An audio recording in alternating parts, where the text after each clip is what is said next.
Lecture du livre des Actes des Apôtres. En ces jours-là, les frères dispersés par la tourmente qui se produisit lors de l'affaire d'Étienne allèrent jusqu'en Phénicie, puis à Chypre et à Antioche, sans annoncer la parole à personne d'autre qu'aux Juifs. Parmi eux, il y en avait qui étaient originaires de Chypre et de Cyrène, et qui, en arrivant à Antioche, s'adressèrent aussi aux gens de langue grecque pour leur annoncer la bonne nouvelle. Jésus est le Seigneur. La main du Seigneur était avec eux. Un grand nombre de gens devinrent croyants et se tournèrent vers le Seigneur. La nouvelle parvint aux oreilles de l'église de Jérusalem, et l'on envoya Barnabé jusqu'à Antioche. À son arrivée, voyant la grâce de Dieu à l'œuvre, il fut dans la joie. Il les exhortait tous à rester d'un cœur ferme attaché au Seigneur. C'était en effet un homme de bien, rempli d'Esprit Saint et de foi. Une foule considérable s'attacha au Seigneur. Barnabé partit alors à Tarse chercher Saul. L'ayant trouvé, il l'amena à Antioche. Pendant toute une année, ils participèrent aux assemblées de l'Église. Ils instruisirent une foule considérable. Et c'est à Antioche que, pour la première fois, les disciples reçurent le nom de chrétiens.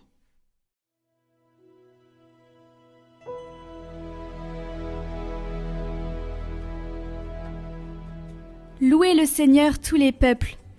Elle est fondée sur les montagnes saintes. Le Seigneur aime les portes de Sion, plus que toutes les demeures de Jacob. Pour ta gloire, on parle de toi, ville de Dieu. Je cite l'Égypte et Babylone entre elles qui me connaissent.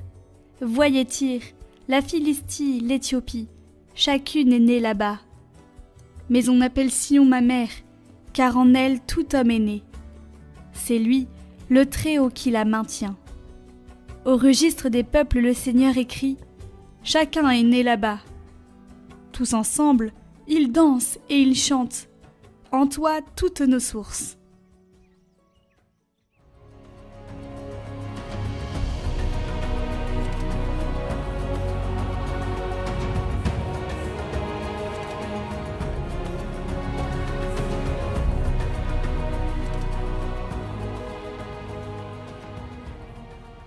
Évangile de Jésus-Christ selon saint Jean.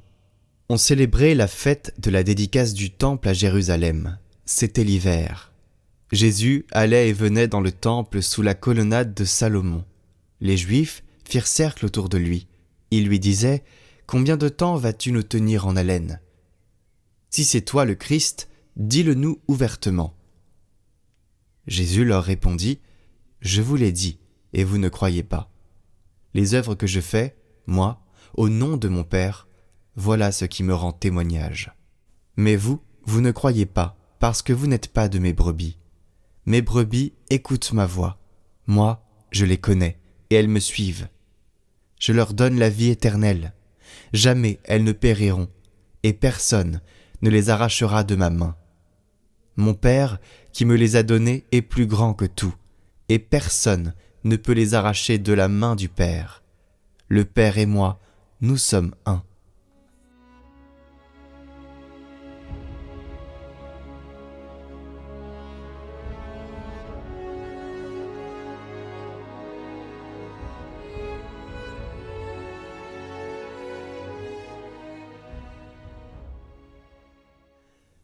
Les Juifs avaient du mal à écouter, mais nous, comment écouter Jésus ? Est-ce que nous l'écoutons ? Est-ce que nous le comprenons ? Est-ce que nous croyons ? Voici un commentaire de sainte Thérèse de Calcutta. Tu jugeras difficile de prier si tu ne sais pas comment faire. Chacun de nous doit s'aider à prier, en premier lieu, en recourant au silence, car nous ne pouvons pas nous mettre en présence de Dieu si nous ne pratiquons pas le silence, intérieur comme extérieur.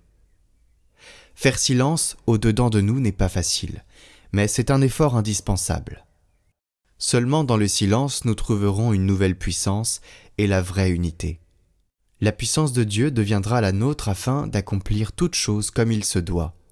Il en ira de même pour l'unité de nos pensées, avec ses pensées, de l'unité de nos prières avec ses prières, de l'unité de nos actions avec ses actions, de notre vie avec sa vie.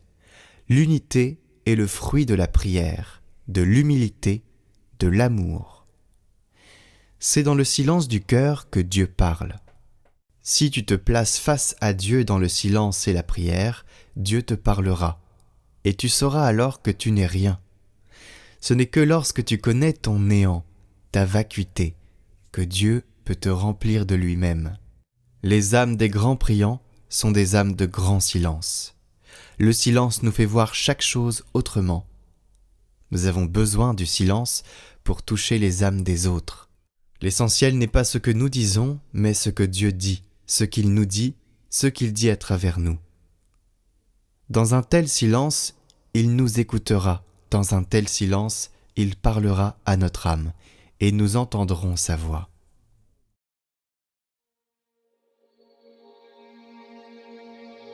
Découvrez votre parcours sur la spiritualité avec le frère Charbel. On parle d'amour, aimer son prochain, mais alors de quoi parle-t-on? Attention.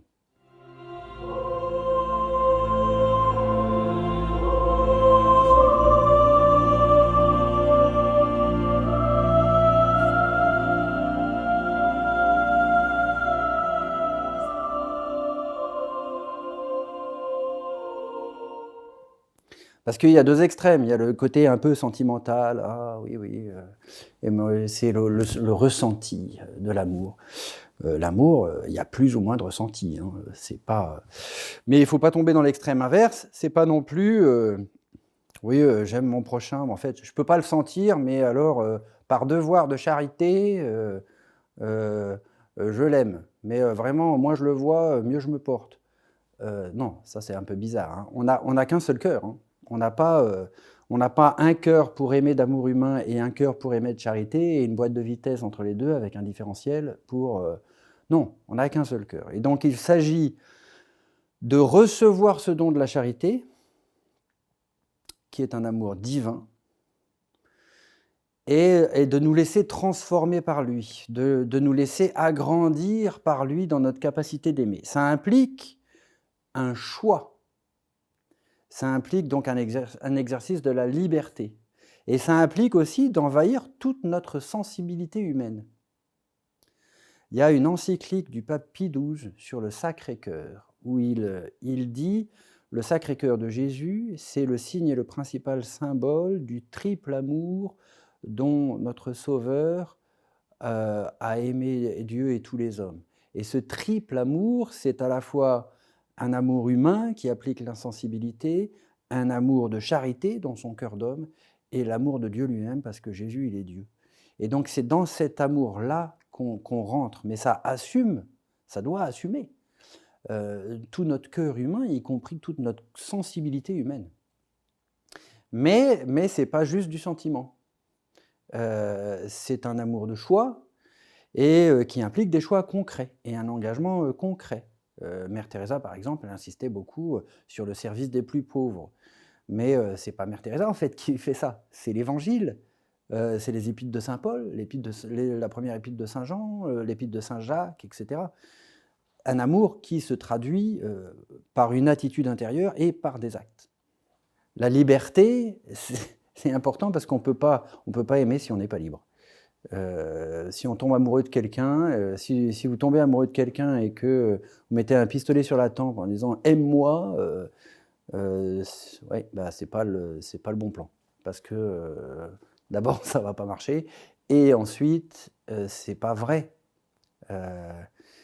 L'amour, c'est un acte de la volonté, pas au sens de la volonté volontariste, mais au sens où ça implique un engagement de choix. On voit bien ça quand on peut nouer une relation d'amitié, par exemple. Il y a une sympathie réciproque qui s'installe, et puis il y a un moment où ça s'explicite dans un certain choix. Ça demande à se nouer dans un certain choix. Et donc, ça, c'est un exercice de la liberté. l'un des plus hauts exercices de la liberté. On a une conception souvent un peu tordue de la liberté, parce que nous, on imagine la liberté, c'est pouvoir considérer l'infinité des possibles, toutes les possibilités, avoir tous les choix, faire ce que je veux. Mais non, la liberté, ça implique l'orientation vers un bien, vers une personne que j'aime, que je choisis. Si tout ce que je fais n'a de valeur que par la charité, que par cet amour divin,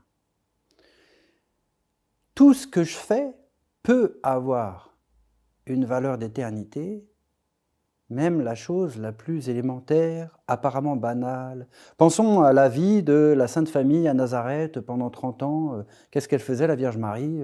Le ménage, la cuisine, elle allait voir les voisins, je sais pas, elle aidait Joseph, elle priait, mais tout était fait pour Jésus, en présence de Jésus, et donc avec cette intention de charité très immédiate. On pense aussi à cette fameuse histoire de Sainte Thérèse de l'Enfant Jésus, où elle était alitée à la fin de sa vie, souffrant terriblement à la fois de la tuberculose pulmonaire qui a fini par la tuer, et puis des traitements qui lui étaient infligés pour traiter cette tuberculose, qui était presque aussi sauvage que la maladie. Et une de ses sœurs qui était auprès du lit fait tomber une épingle. Et Sainte Thérèse, au prix de grandes douleurs, se penche pour la ramasser, et la sœur lui dit « Mais pourquoi vous avez fait ça? J'aurais pu la prendre, moi. Vous, ça vous a fait très mal. » Et Sainte Thérèse lui répond « Oui, mais ramasser une épingle par amour peut sauver une âme. » Alors, ça fait un peu pieusard, fleur bleue, mais en fait, non. Parce que c'est pas juste un truc de grenouille de bénitier, c'est que la charité, si je fais les choses vraiment par amour, de cet amour divin que Dieu me donne, ça donne une dimension tout autre à tout ce que je fais. Un sourire à quelqu'un, s'il est vraiment fait avec le désir d'aimer son prochain comme Jésus l'aime, eh bien oui, c'est la charité. Ça a une valeur éternelle, ça a une fécondité qu'on ne mesure pas. Là, saint Thomas d'Aquin nous donne un petit indice là-dessus. Il dit les actes de charité qui nous aident à grandir dans la charité, c'est les actes de charité fervents, qu'on fait pas de manière tiédasse, bon, il faut bien que... Non, c'est les actes de charité qu'on fait avec un grand désir de vraiment répondre à l'appel de Dieu. Ce qui ne veut pas dire forcément dans des grandes choses. Ça peut être dans des choses absolument quotidiennes et banales, mais avec un zèle de charité. Et donc c'est en pratiquant la charité qu'on grandit dans la charité. Mais alors attention, parce que quand je dis ça, c'est un peu un piège. Parce que la charité, c'est pas juste une vertu humaine. Vous voyez, c'est en pratiquant la tempérance, vertu morale, humaine, qu'on acquiert la tempérance. Oui, mais la charité, c'est pas juste une vertu humaine. La charité, c'est une vertu théologale, c'est un don de Dieu. Donc en fait, il n'y a que Dieu qui peut faire grandir la charité en moi. Mais comment je lui permets de le faire? Comment je lui ouvre la porte pour qu'il puisse faire grandir ce qui est en fait son don? C'est saint Paul qui dit ça, hein. C'est Romains 5,5. L'espérance ne déçoit pas parce que l'amour de Dieu a été répandu dans nos cœurs par l'Esprit Saint qui nous a été donné. Donc c'est amour, don de Dieu. Eh bien, je lui permets, je reçois ce don, j'ouvre mon cœur à ce don en exerçant la charité en acte. Comme dit saint Jean dans sa première épître, non pas avec des paroles et des discours, mais en acte et en vérité.